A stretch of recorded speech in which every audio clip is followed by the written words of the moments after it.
நம்மள பார்த்து இவன் யூத்து, சின்ன பிள்ளை, சின்ன பையன், இவனுக்கு ஒண்ணும் தெரியாது, இவன் வந்து ஒழுங்கா சர்ச்சுக்கு வந்தாலும் சும்மா தான் வந்துட்டு போவான், இவனுக்கு இவன்லாம் ஜோம் பண்ணி என்ன நடக்க போகுது, இவனுக்கு என்ன சொன்னாலும் சின்ன பிள்ளைங்களை சொல்லுவாங்கல்ல, பெரியவங்க பேசிட்டு இருக்கும் போது உனக்கு என்ன இங்க வேலை சொல்லி யாராவது கேட்டு வாங்கிருக்கீங்களா? திட்டு வாங்கிருக்கீங்களா?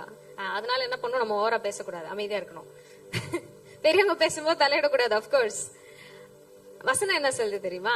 உன்னோட யூத்த பார்த்து, நீ டீனேஜா இருக்கியா, யூத்தா இருக்கியா, உன்னை பார்த்து ஒருத்தரும் வந்து இவ இப்படிதான் இருப்பா, சர்ச்சுக்கு வந்தாலும் இவ இப்படிதான், ஜோம் பண்ணாலும் இப்படிதான், பெற்றோருக்கு கீழ்ப்படிய மாட்டா, சர்ச்சுக்கு போனாலும் அங்க போய் கண்ண மூடி ஜோம் பண்ண மாட்டா, கைய தூக்குன்னு சொன்னாலும் பண்ண மாட்டா அப்படின்னு சொல்லி நம்மளை பார்த்து யாருமே என்ன சொல்லக்கூடாது, சொல்லக்கூடாது. ஆனா அதுக்கு பதிலா நம்மளை பார்த்து என்ன சொல்லணும் சொல்லுங்க?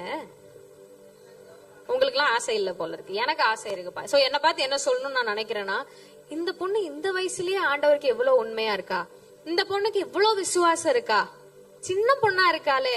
போற மீட்டிங்ல எல்லாம் என்ன அப்படிதான் பாப்பாங்க, ரொம்ப குட்டி பொண்ணா இருக்கா, குட்டி பொண்ணா இருக்கானே. சரி, எனக்கு எவ்வளவு வயசு இருக்குன்னு நினைக்கிறீங்க? I'm 18 years young. சின்ன பிள்ளையா இருக்காளே, எனக்கு 18 வயசு ஆச்சு. ஓகே, சின்ன பிள்ளையாதான் இருக்கா, எப்படி ஏன் இவ்வளவு ஷாக் ஆகுறீங்க? 23. Yes, thank you. I'm 23 years old. எனக்கு மறந்துருச்சு. சோ என்னோட வயசு ஒரு சின்ன பொண்ணா இருக்கா. இவன் எப்படி பாடுறா, இவன் எப்படி இவ்வளவு விசுவாசமா இருக்கா? ரொம்ப டிஸ்கஸ் பண்ண வேண்டாம், இருங்க, முடிச்சோடனே நானே சொல்லிடுறேன். முடிச்சிட்டு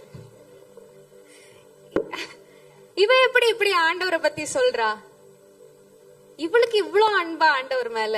சின்ன பையனா இருக்கானே, குட்டி பையன் தானே, இவன் வந்து இயேசுப்பாவை பத்தி இவ்வளவு சொல்றானா? அநேகருக்கு சாட்சியா